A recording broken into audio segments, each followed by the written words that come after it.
Thanks.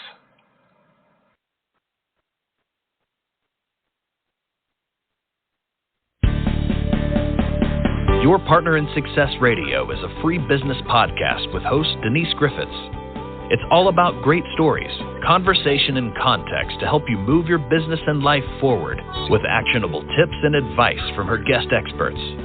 To listen and subscribe, just find us on iTunes, Google Play, or wherever you consume your podcasts.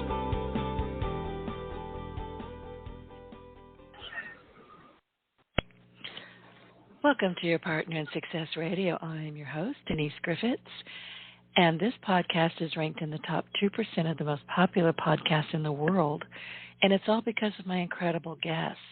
And I feel incredibly fortunate to spend time with people who come to the show. They're at the top of their game, and they are passionate about helping you achieve your goals in both your personal and your professional life.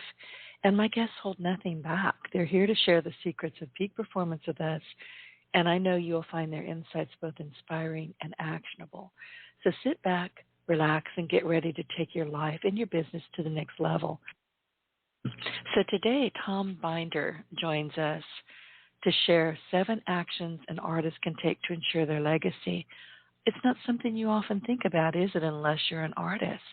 So Tom owns Tom Binder Fine Arts and Artman.net, and he specializes in coordinating licensing opportunities for artists. Sorry, I'm losing my voice already, to make their work accessible and available to the public. So with over 37 years of experience in the fine art market, Tom has worked with some great artists, including Alexander Chin, Ken Shotwell, and his late mother, Elaine Binder. And in this podcast, we're going to explore his journey from a child watching his mother create art to a successful business owner in the art industry. Tom, welcome to Your Partner in Success Radio. It's good to have you here. Legacy of artists.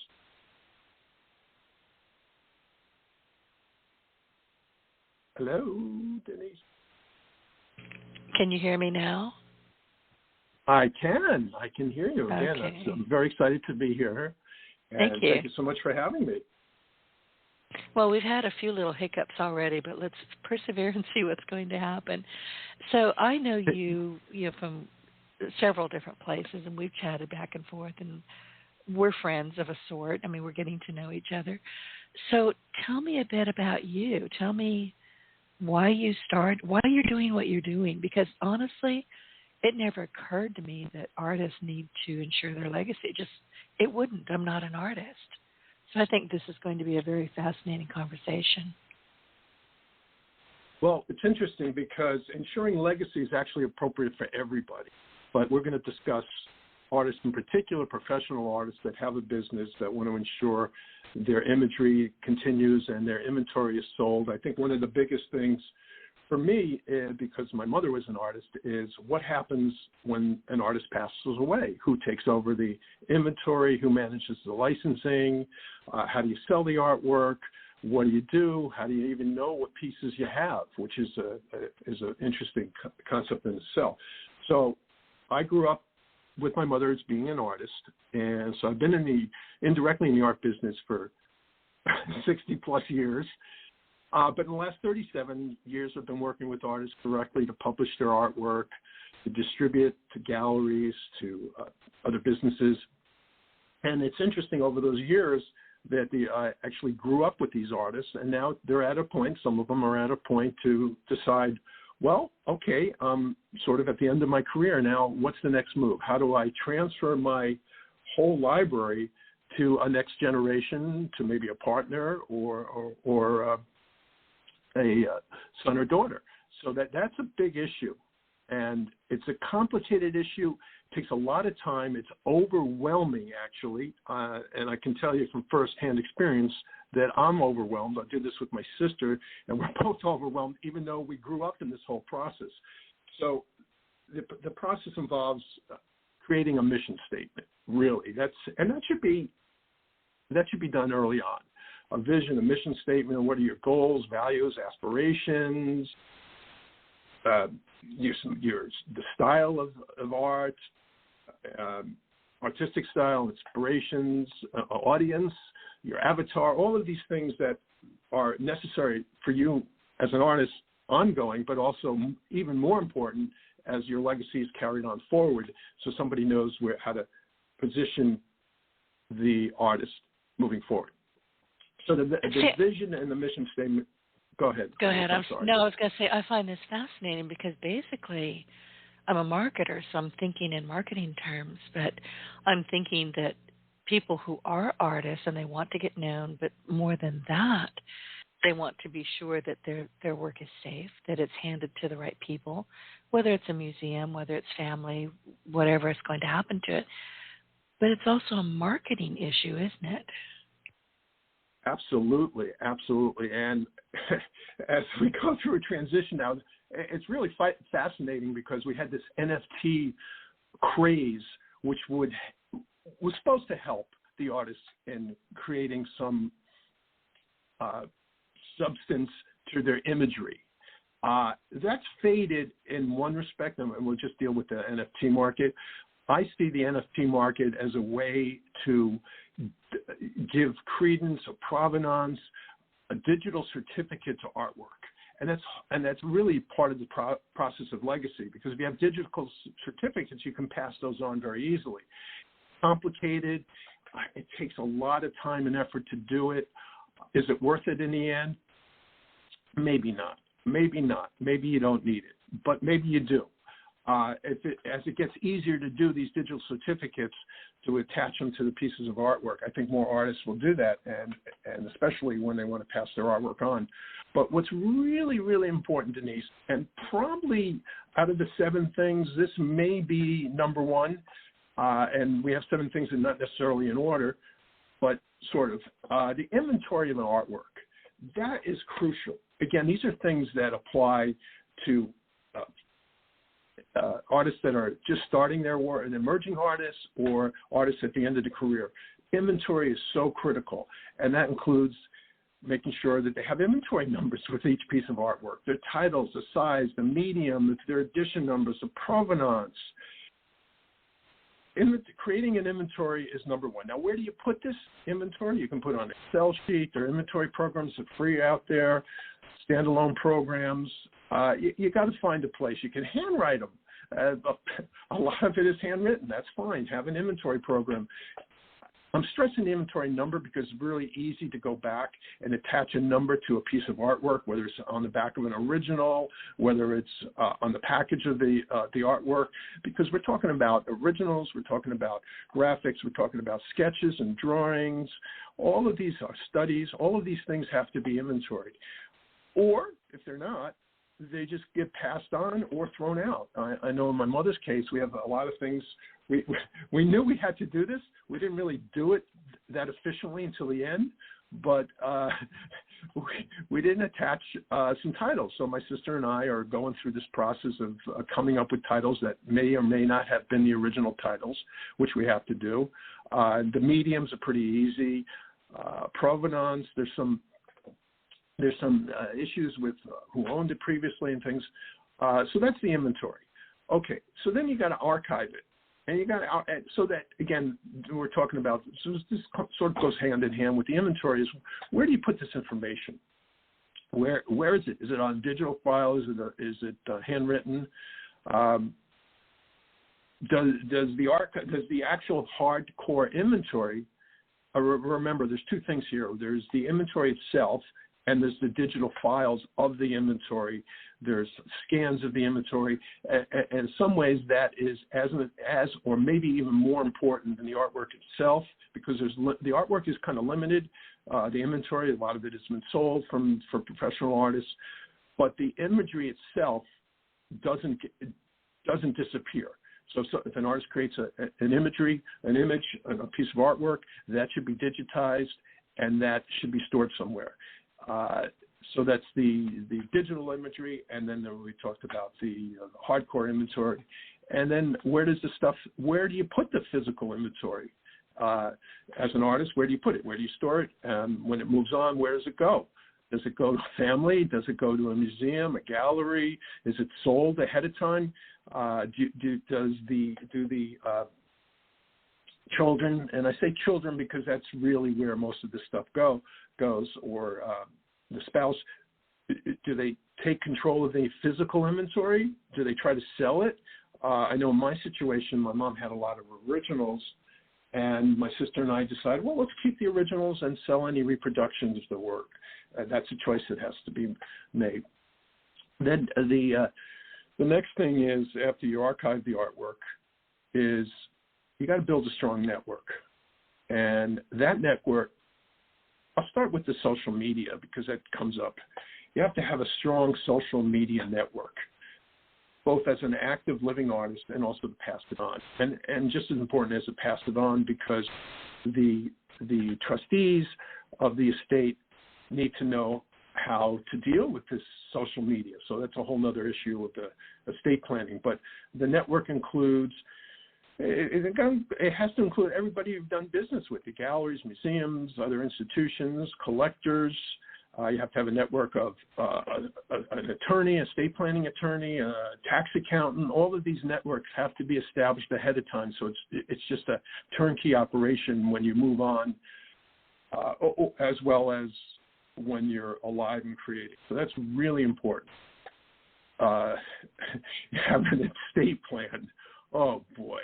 I'm going to jump to the digital estate because that is something that is really important.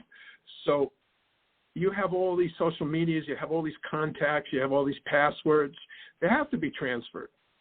So how do you transfer this digital estate? Do you use LastPass or an Excel program, handwritten sheets of your passwords?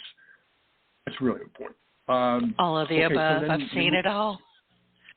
You've seen it all, yeah. And again, this applies to artists, professional artists, and everybody in general. Everybody walking on the planet has a digital estate that needs to be passed on. I was wondering about my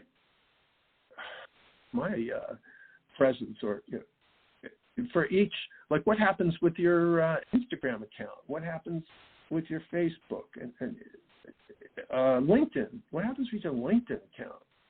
Who manages it? Who takes it over? Does it disappear? I did a LinkedIn for my mom. Do you announce that the person has passed on? Does LinkedIn take it away? Some of these things I don't know myself, but they have to be addressed. What happens to your digital estate? Well, I know okay, on so Facebook, now, of course, on Facebook you can assign somebody to, take it over, keep it alive, do whatever they want, but they have access to it. Like you, I don't know about LinkedIn. That's a good question. Well, I looked into LinkedIn a bit, and you can assign it, but it gets a little complicated when you have businesses attached to it. You can assign the businesses. That's a little bit easier than assigning your own personal profile. But here's the wonderful thing about LinkedIn. Oh, man.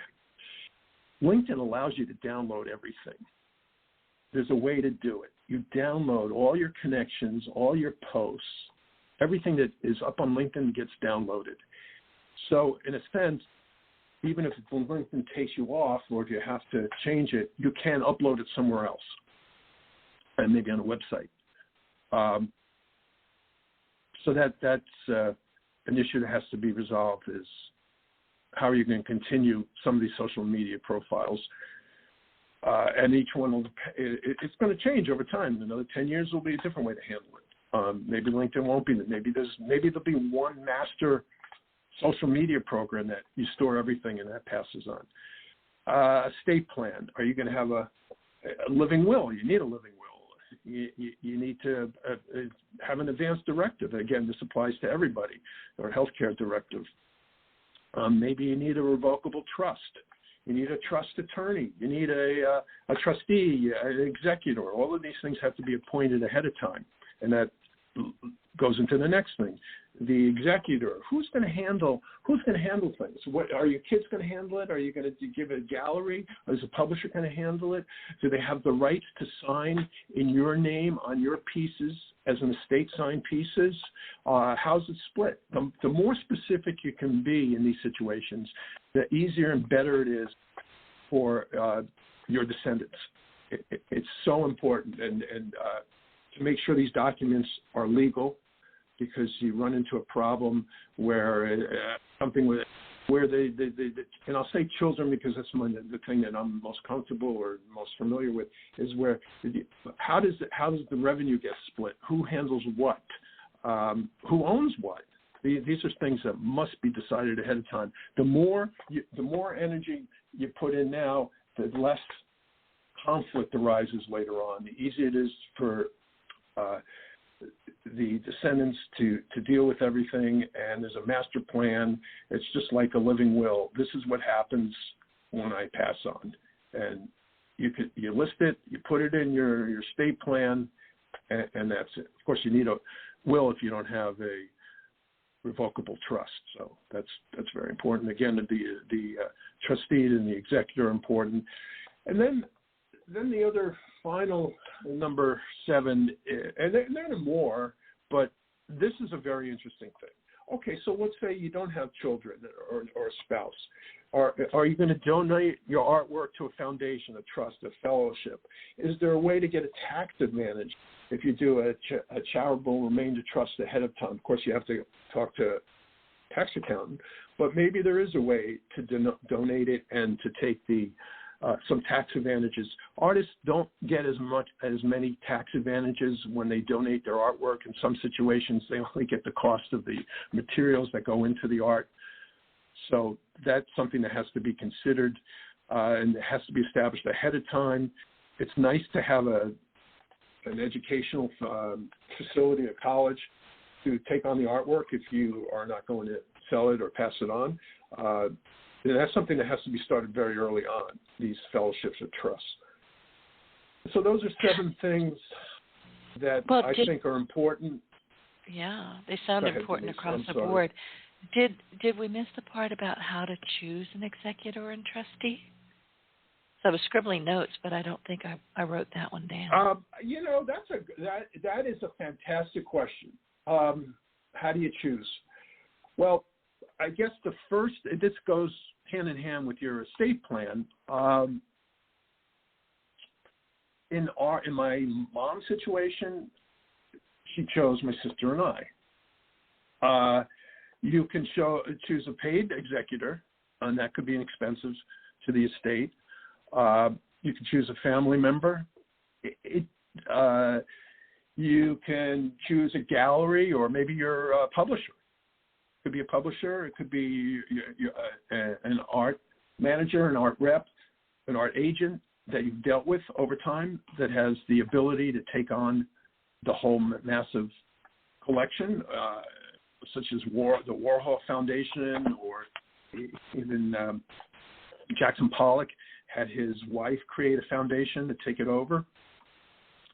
So you can be very elaborate, extensive.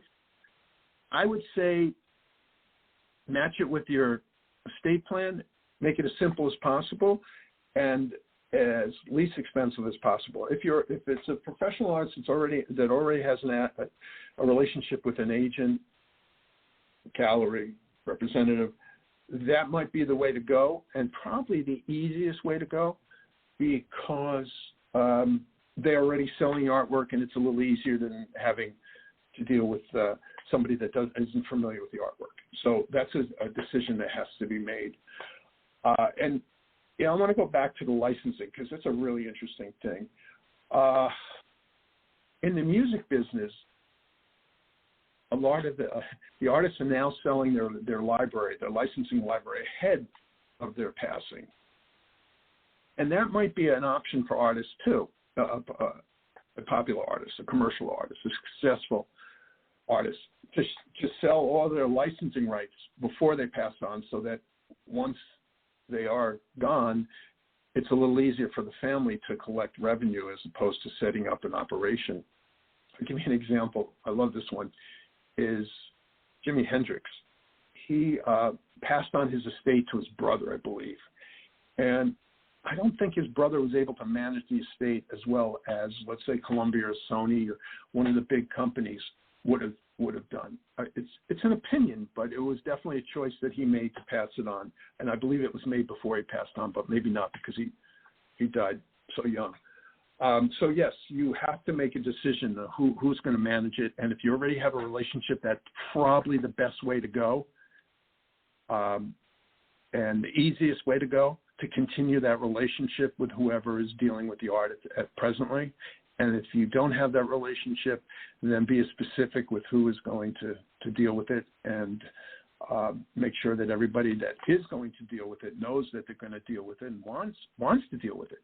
Some people don't. So even though this is they inherit, fascinating. I mean, these are things that I think of for other industries, my own included.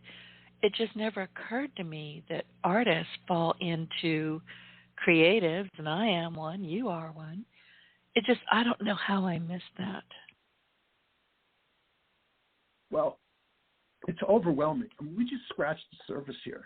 But to actually do this, you start to do it, and you might not even get past to create the vision and the mission statement, because it takes a lot of work. This isn't something that can be done in an afternoon. This is almost a lifetime. It takes a lifetime to create a lot of this. And that's why if you start too late, you got a lot more work. But if you start initially as an emerging artist, then this process just goes along with the creativity of the artwork. And as you just said, this applies basically to everybody in one form or another, to be aware of what's going on at some future point. It really does. You know, I guess as you get older, you can relate to this a little easier, but it's a little bit morbid. But we're all going to die, so I'm sorry, it's too morbid. But the better plan. Not really. None of us get out of here alive. I could maybe Walt Disney's frozen in the base of Disneyland somewhere, but he's the only one I could think of that may not have died. But basically everybody else, so why not start planning early on? You don't think of these things when you're young, but it's easier to do, especially if you're an artist, to have this vision, I guess, of the continuum of your creative process into other families. And this, as you said earlier, this goes for authors, it goes for musicians, and all creatives have a library, an inventory of things that need to be passed on. And there is an issue, though. If you don't do anything, it happens also. And 70 years later, in different year amounts, your copyrights disappear. So it's not as important, but you still have the inventory. And I think that having the inventory, the physical inventory, is really important, because it takes up space and it crowds your life. So you need to really know what to do with the physical inventory before the digital, although it's just as important, because there's probably more value in the digital inventory than the physical inventory, but the physical inventory takes up space, and that has to be dealt with. Who's going to physically take care of it, and where's it going to be stored, and who gets the revenue, to share the revenue when it's sold, and should you sell it, and where does it go? If you don't want to sell it, these are questions that have to be asked ahead of time. They have to be discussed with family members or dealers or agents. Tom, I have to ask. I mean, you've mentioned a couple of times the issues with storing art, and I have to tell you, I don't understand why anybody would spend most of their life creating art to store it. Isn't it meant to be seen and shared? Great question. Well, it is, but sometimes it's you have to find the place to give it, to donate it. Yeah, educational facility, college, fellowship, a trust. It has to physically go somewhere. Maybe it goes to the kids, and maybe they split it up and put it on their own walls, or maybe they don't have the space. So do you put it in storage and then try to sell it? That's where all of this planning comes into play. If you can't hang it on the walls, and you have nobody, and there's nobody to take it, you do have to store it. And then if you're storing it, you don't want to pay for storage, so it has to be sold. a lot of times, I have one artist friend, and he started throwing out his artwork. Which, ouch. Yeah, because there's nobody to take it, or it's too complicated, or art is sketches subjective. are thrown out. I'll be honest with you. I find most art just beyond my comprehension. I know what I like, and I know artists hate that, but I know what I like, and I know what I really don't like. And don't tell me white on white is art. It's not. I don't care what anybody says. Okay. How about red on white? I'm not going to buy it, but No? I mean, I've seen articles about these huge installations where it's just white. It's like, really? I could have gone to the Home Depot and picked up some paint chips for that. There's a lot of it I just don't understand. So my point is, it is very subjective. So if you can't find a home for your art, what then? What then? Right. And you don't want to be at the end of your career trying to look for a place. You want to be early on and to have avenues where you can actually donate it, or it's taken by a foundation, or probably in the best case scenario, although this is something I in my particular situation, I'm not sure if I would have wanted, but as you establish yourself as an artist, a professional artist, you're selling your artwork, you sell pretty much your inventory before you pass on, and then what you do pass on is the digital inventory, which then has no physical space. Gotcha. Well, that makes sense. It's sort of like where you want to have enough money your whole life so that the last check you write bounces. I think I've heard that before, but it kind of makes sense. Yeah, so it's sort of like the same thing. You want to have success as an artist so that you sell. You build an inventory, but you sell it, and so when you pass, you have nothing except the digital file. That would, in my sense, that would be an ideal scenario, and that the people, your loved ones along the way, have collected pieces that they want. They have it. There's a home, but in the end, there's no physical inventory. And that's a lot easier on everybody. Yeah. Yeah, I would think so. You were talking earlier about, how do you make sure that people understand this is your work? Have you ever heard of, she's a primitive artist, she's been long gone, Clementine Hunter, Louisiana? She was a plant. Yeah. Name is not familiar, but tell me about her. Look up Clementine Hunter. She was a freed slave in one of the plantations here in Louisiana, and her artwork is very primitive, and it is very much in demand, and it is absolutely forged all the stinking time. I had a store at one point. It was an antique store and a jewelry store combined, believe it or not. And I had a guy come in, and he kept insisting that she was his auntie, and I knew that she had died 3 days earlier. Apparently he didn't know it. But he wanted me to buy this little small piece of art that was still wet. And I said, she's dead. No, she's not. Yes, she is. Go away. And somebody around her got smart enough towards the end of her life to always take a picture of her with the piece of art. That's the only way they could prevent forgeries being sold. Not that it really worked, but she tried. They did. Somebody around her was smart enough to try. Denise, you bring up a phenomenal point. And I'm looking at her work now, and I can see that it can be forged. And oh yeah, I could do it. And I'm no artist. I mean, it's very, very primitive. Well, it's very primitive. So you're absolutely 100% correct. You take pictures of the artwork, of the signature. This is the provenance. This is the documentation that's needed on every piece. Because such as Picasso, there's so many well, not so many fakes, but there's a whole team of authenticity of experts that authenticate the work. And that is part of the trustee or the estate, to be the one that you take the art to, you send it to, you say, was this created by this artist?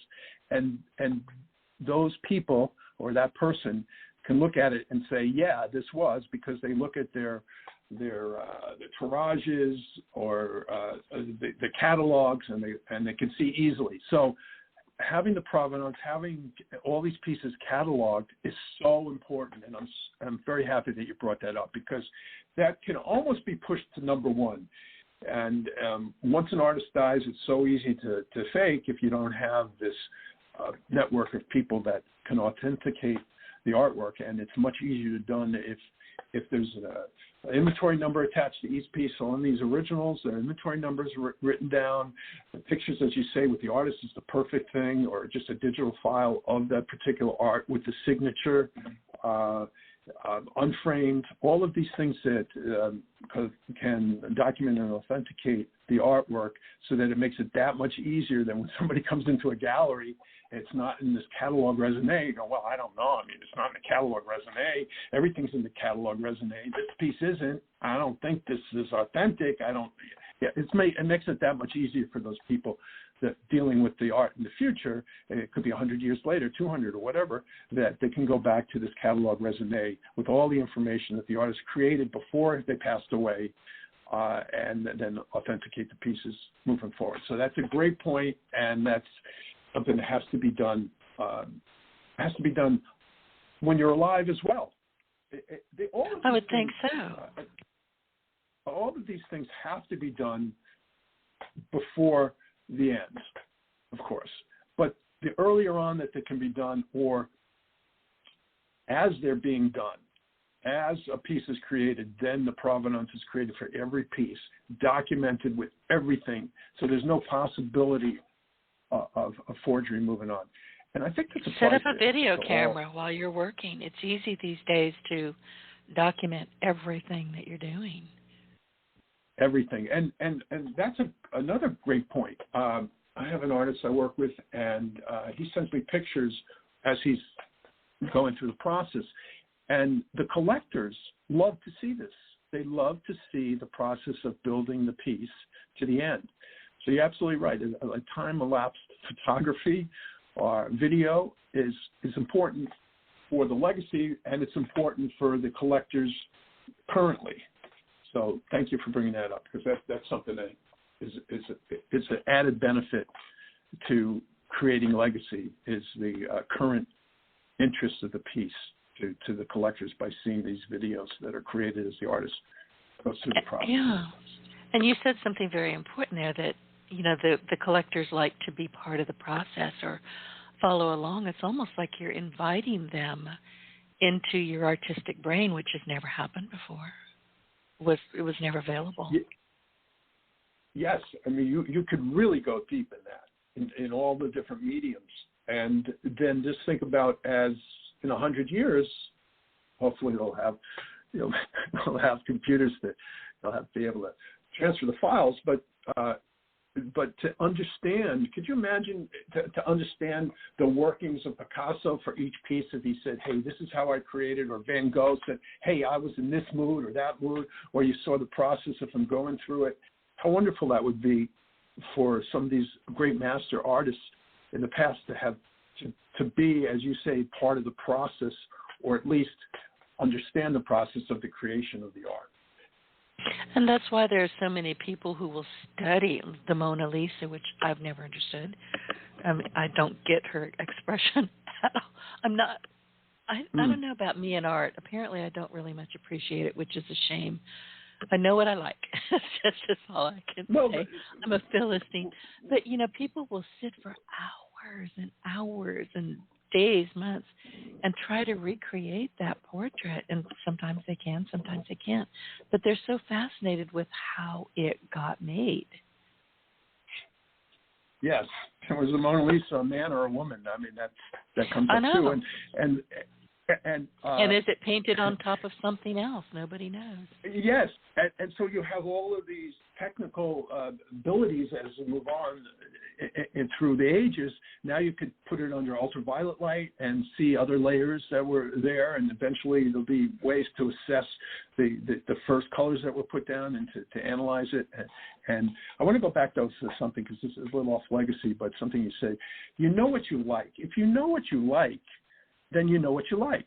If you don't know what you like, then it's a little tough. But you know what you know, right? So as a collector, as a art aficionado, you start to build a collection based on what you like. And really, and we're going into this direction of art in general, but I think it's part of the same process. If you know what you like, then you like what you know, and you start hanging it, and you start to investigate it. So if somebody says, this has always been my premise here, oh, buy this art because it's good, it's a great artist and it's going to be worth it, that is the absolute wrong way of getting into the collecting. There could be no worse way, because you're going to look at this piece, you're not going to like it, and not only that, so you're not going to like it, you may not even hang it, and then you're waiting for it to appreciate, and they never appreciate. And so not only do you not appreciate the appreciating art, but you start to resent it. So it's a win-win when you collect what you like. And I want to go back to what you said about the artist process, because if you get to experience the artist directly or indirectly, that adds so much value to the appreciation of the artwork. It's really critical to have that relationship. In fact, what we do, we've done a lot of VIP cruises and events where the artists come on board to these events, and the collectors get to spend some quality time with the artist to really understand where the artist is coming from, their likes, their wants, their history. It's such a great experience to collect art when you know the artist, or you can understand the process. And I don't know how that fits into the legacy, but it's all part of building the brand and this understanding the artist in a lifetime, so that eventually the artist can be appreciated in the future. Well, they're getting their voice heard, and their voice is their art.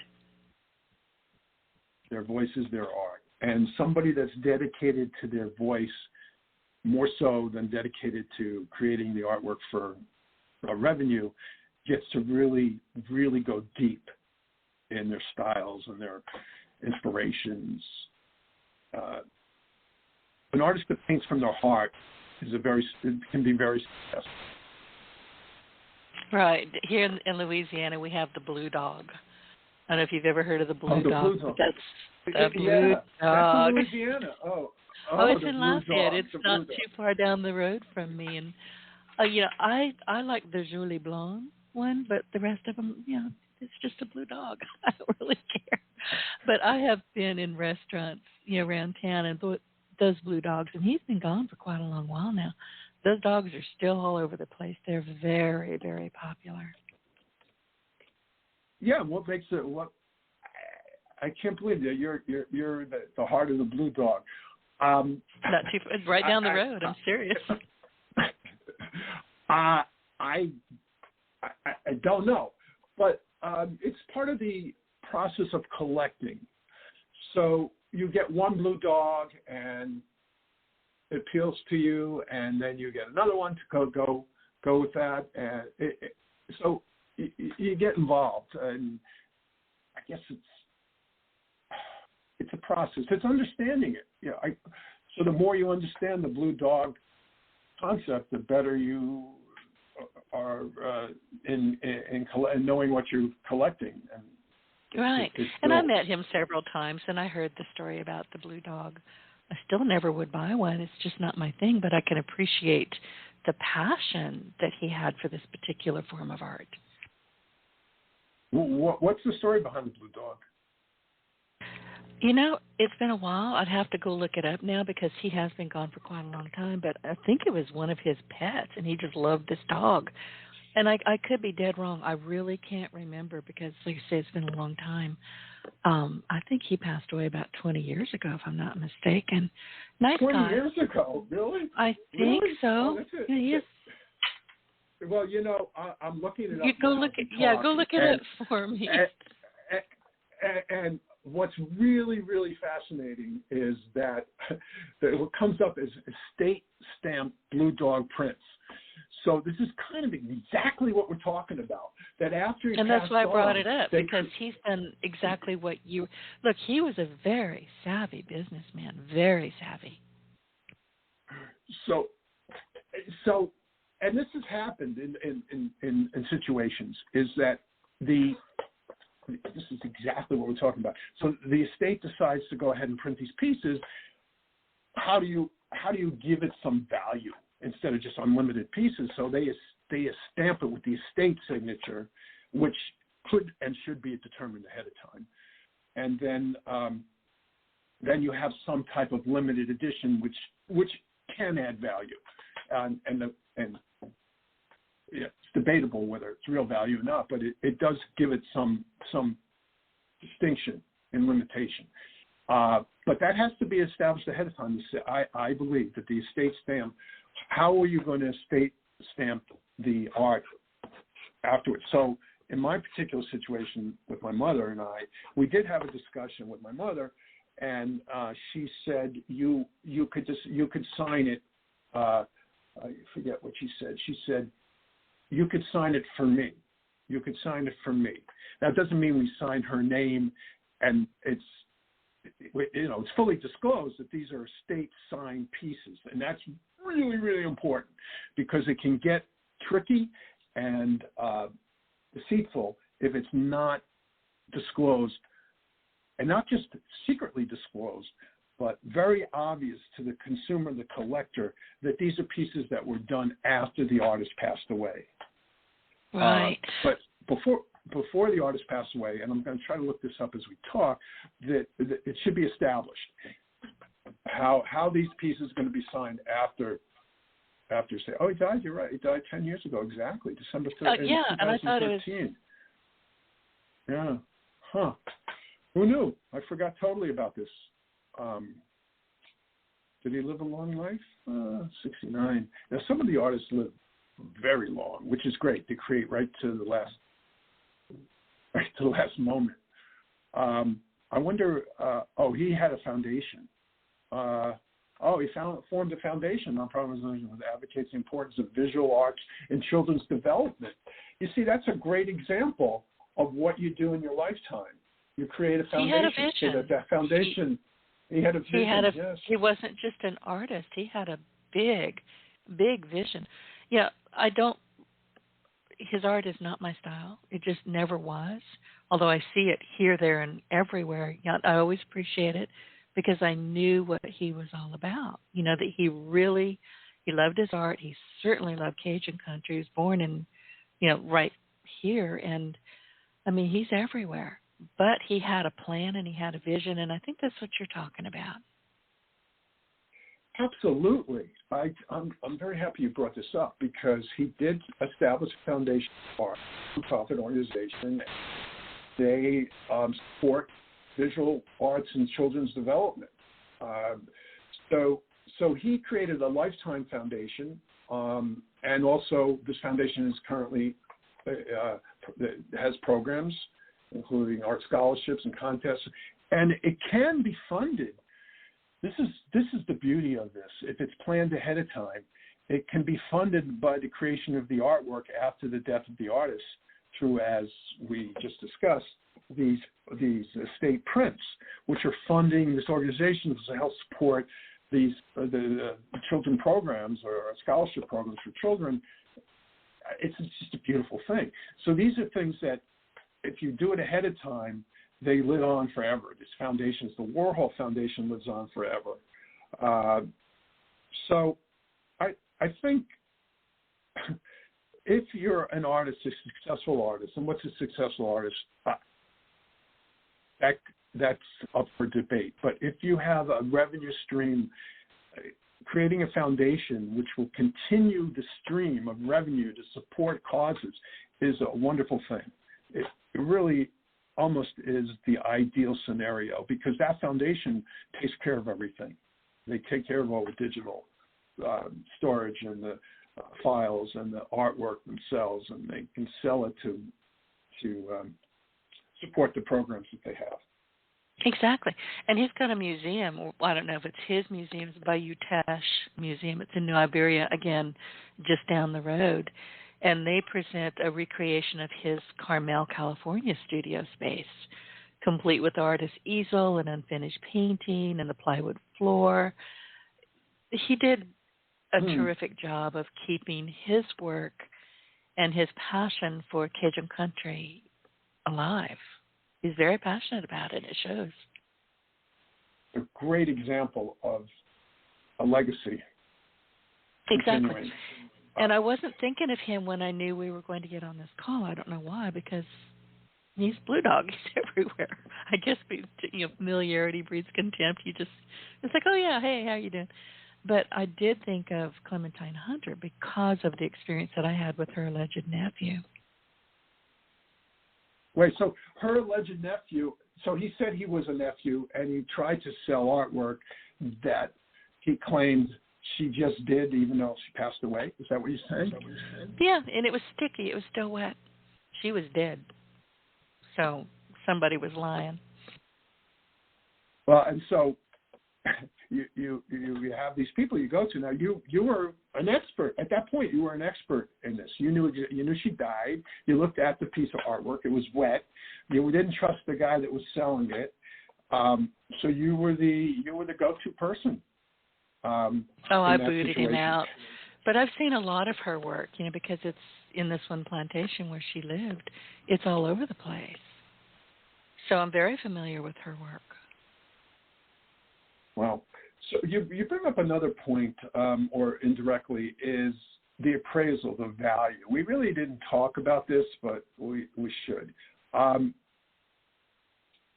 There has to be a value established to the artwork during the lifetime of an artist, if the artist is selling it.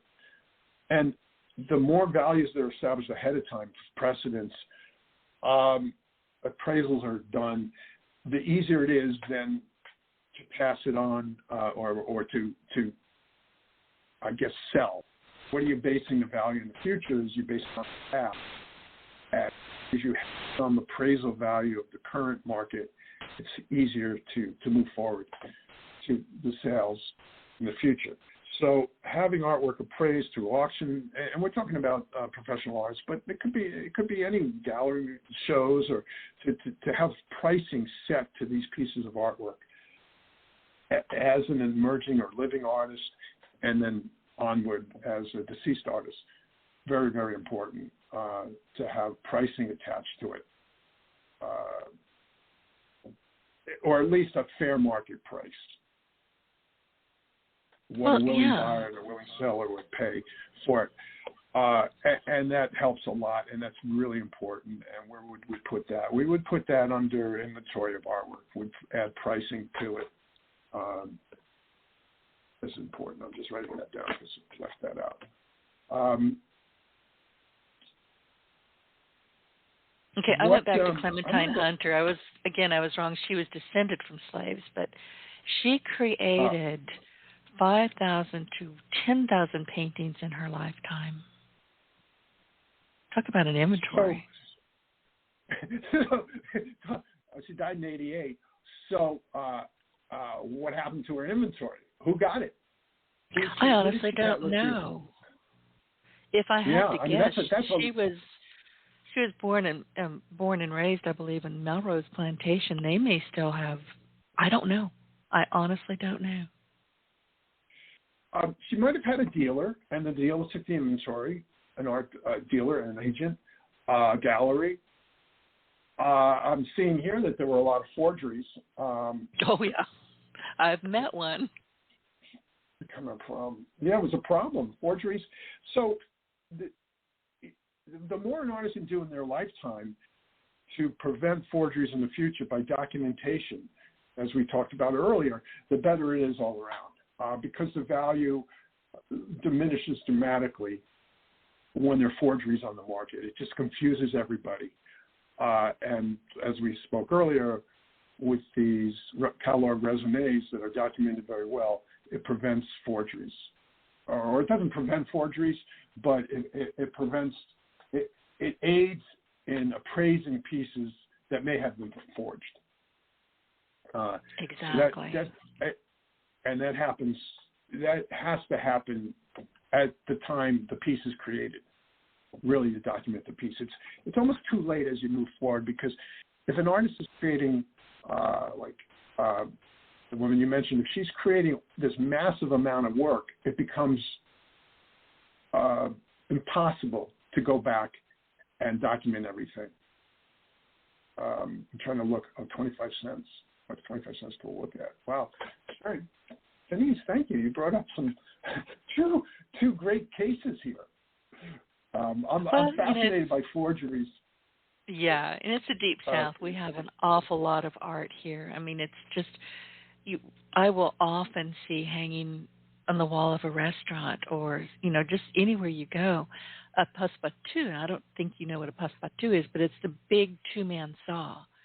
It's a huge saw. You've got a man on either end, and you're sawing down trees. It's passe-partout. And you see those all over the place, and they've been painted in the style of Clementine Hunter. It's very common. In the style, yeah, because she does have that naive style, so it's a little easier to do. And that happens too. I deal with some artists that very hard to duplicate, but there has to be an expert. And so in the artists that I deal with, I consider myself an expert. And if somebody brought me a piece of artwork by the artist I deal with, I could tell them very quickly whether it's authentic or not. And those experts are attached to some of the masters over time. They get passed down. Maybe it's a child or offspring or a relative. They become experts in that particular thing, and then with that particular artist. And then if somebody has an issue with a piece, they send in a photograph. They might even send the original to these experts, the designated expert, and they can usually charge, but they can tell you whether it's real or not. But when there's a mass amount of artwork, it becomes it's impossible. The catalog raisonnés are really helpful, and they just list everything that the artist has done in a particular order or a medium or whatever, and that's the go-to book usually, and that could be done very easily. It doesn't have to be a book. It could almost be on social media. It could be a website. It could be a WordPress document. Where if somebody had a question, they go to the document and can easily determine whether what they're buying is real or not, or they send it to a gallery or appraiser or the expert. So those are that makes sense too. And it's easy to do. Tom, we're about 5 minutes. It went fast. You talked about NFTs earlier, but I wanted to go down another rabbit hole, which is now AI-produced art. How is that impacting your artists? Well, first of all, I like rabbit holes. My favorite animal is a rabbit. We had a rabbit for many years. So how's that impacting it? Well, it's fascinating because there could be AI artists which develop their own style based on the history of art. So you could produce a piece that was based on all the artists that ever came or were digitized. And does that become your own art? When you create something, I don't think anybody knows just yet. I think that's the big question. Is it yours? Can you copyright it? Can you sell it? What in the heck is going on with it? And it's based on previous artwork. It's based on, so that's a great, that is like on the top front of every issue. It's sort of the way it was with digital art. When you, digital artists, is there any value in an artist that creates an imagery with Photoshop? Does that have any value? Does a piece of artwork that is based on others that came before that artist have any value?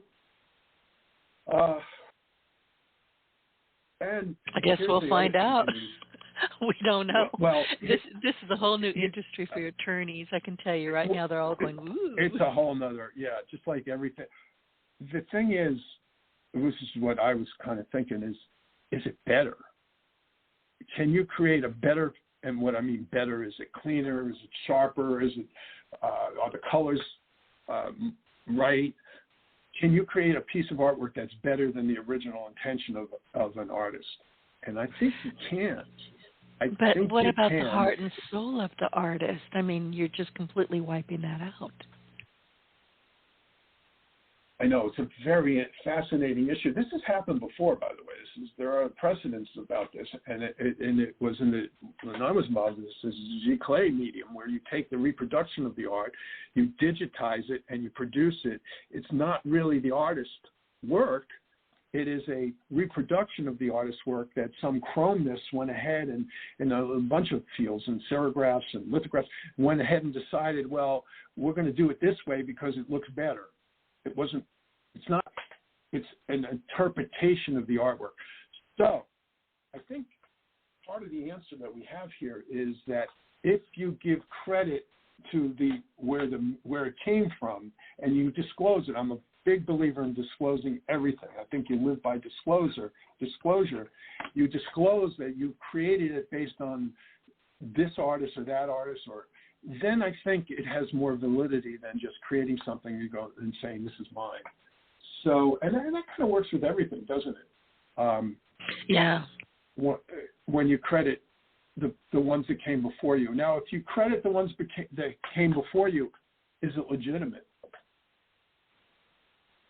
Well, we don't know. You see so many quotes. I mean, I'm a big meme person. I love memes, and you'll see these great quotes that are attributed to, I don't know, Lincoln. President Lincoln. They're not true. You have to really be careful what you take at face value. Yeah, I think that's going to be one of these issues now. But we've lived through these issues before, in different ways. It's just it's a new issue now. What about in music? Yeah, I was going to bring that up too. I just was messing around trying to create a song based on something, and was it my song? No. But did it have value? I think we have to look really deep into previous precedences of this type of a scenario. And I know they're out there because it's happened to me. Where's the value? And there is, going back to this person, what did we call it the other day? Prompt engineer. Chat GPT. Yeah. So it's a prompt engineer of the creation. And are you a creator? Is there value in being a prompt engineer of visual arts? We're going to find out. We're going to find. There's a lot that's going on that we don't understand. Yeah. We're not going to understand for a while. And I'm going to, and I've said, you've heard me say this before, Tom, be careful. I like ChatGPT, but I'm extremely cautious with it. And I'm my own best fact checker. You have to be. Because this is pulling from information that was on the internet, I think, before 2021. And there's an awful lot of garbage on the internet. So be really careful. Listen, we are out of time. Tom, is there anything else? I can't believe how fast this went. Is there anything else that you'd like to share with our audience before we have to end? And I know that you do have something, a couple new ventures, so tell me about those very quickly. Well, we have DaVinci.com, which is a platform. Right now it's in beta, and it's free. And an artist can upload DaVinci, and I'll spell it, is DVINCHI.com. And it's a platform that artists can load up their digital files and show on a wide screen. So you can upload a somewhat smaller file and put it on a 6-foot screen. And in fact, we're going into a direction we're trying to put it on digital screens. And basically, it's a digital reproduction of the artwork. Is that art? I don't know. So that's something I'm working with, and have on LinkedIn. It's holisticsolutions.org, and we're working with artists to help them with their legacy. So that's another thing. Artman.net is where our e-commerce site. And anybody can reach me on LinkedIn. I think LinkedIn for me is the best way to to approach is it's Tom Allen Binder. Sorry, Denise, to correct you. It's Binder, but not Binder. I caught that after I'd already said Binder several times. I'm so it's sorry. All right. It's my whole life. Don't worry about it. I can tell you a story sometime. And info@artman.net is the email, and the phone number is 800-332-4ART. 800-332-4278. And that's the best way to reach me. Happy to talk to anybody if they have any questions or help them out with their legacy. We've been doing this for a long time. I have answers. I don't know if I have all the answers, but I'm searching for all the answers. Oh, Tom, thank you. It's been really fascinating speaking with you, and I thank you for all of the terrific tips and advice that you've shared with our audience. And before we wrap up today's episode, if you have enjoyed today's episode and found our insights helpful, please leave us a review and rating on iTunes. Your feedback really helps us improve and reach more people on their own success journey. So don't forget to hit that subscribe button, leave a review, and share your partner in Success Radio with your friends and colleagues. And look for Tom Binder on LinkedIn. I can't believe I did that. Thanks for tuning in. And we will. Here you go. Thank you for tuning in, and we will catch you on the next one. Thank you, Denise. Get your voice heard. If you would like to launch your own far-reaching podcast, contact Denise Griffitts at yourofficeontheweb.com and go to the podcast tab.